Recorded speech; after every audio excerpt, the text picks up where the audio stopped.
Ali, ikay ko lang daramdaman ako kanya nung sasabi ko. Sabihan ko lang kanyang kay Rene. Banang balo. Oh. Ito may gatas tayo ba? Oh, ining bale mo ne, ining gagawan me. Amo bayo pala sa black, kumusta ka ken? O ni, explica kayong balebo, yung gagawan tamo. Ba may nga balo. O, umpisan teka yung pasbul ne. Ini arap na yung pasbul, yapin yung sala. Yung sukad na yung pasbul mo, away ta. 90 yan eh. Potang kaire, itang awang. Itang awang, away ta. 170, ay kaya 120 by 170 yan.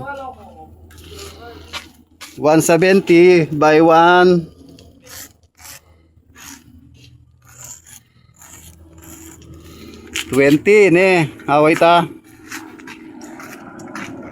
Away ta. Ngini, ingawang naman, ingawang ken side. Away ne. Mahaba din niya, malwala. Wow. Malwala kaya. 90 oh. 90 by May kaya ba? 90 by 170 oh. Away yan, ingawang ke side yun. Aliwala kay ngawang mo kanyan. Matas lang kanyan, balang makakaisalamin. O, ito itang kitang harap niya. Ito, 170 by 120 oh. Matas lang kanyan din, makakailo. Aliwala kay, makasawa ano retang kwadrado.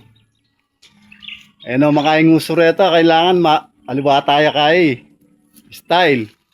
O, yun, imunta kataginin kini pangkay kusina.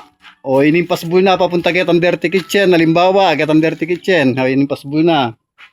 O, yung sukad na yung kitchen mo.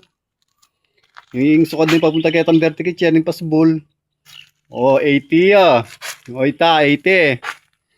O, potang kayo, siyempre, di nang tengawang. O, halimbawa, bisa ka mamatsawan. Kitang dirty kitchen, nakabisa lumwal. Bukla mo niya iningawang. O, ini, sukad na, 60 ah. 60 by 60 yan. Kwadrado ya. Yapin yan. O yun eh.